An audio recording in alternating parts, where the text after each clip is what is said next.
Bir dirhamga qancha berasan? 2 mud. Bir dirhamga 2 mud? Nega qimmat sotyapsan? Hech kimni majburlamayapman, Amirul Mo'minin. Istagan xarid qiladi, yo'qsa boshqa sotuvchidan oladi. Boshqalar seni arzonroq sotganda bu narxga sotmasading, tijorating kasod bo'lardi. Sizlar nima qilayotganingizni bilaman.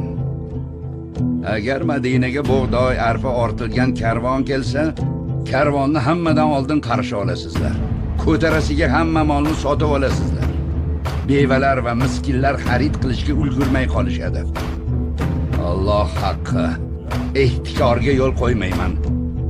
Bu bozorda ehtikor bo'lmaydi.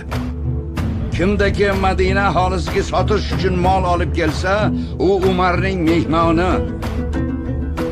U xohlaganini sotib, xohlaganini sotmaydi. Bir dirhamga 4 mud berasan.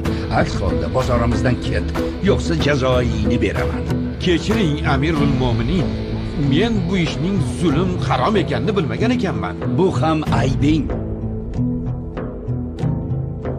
Ey bozor ahli, savdodagi halol va harom masalasini bilmagan odam bozorimizda savdo qilmasin. Savdoingizga zulm aralashmasin. Aks holda sudxo'rlik kabi botil yo'l bilan harom luqma yeb qo'yasiz, garchi buni istamasangiz ham.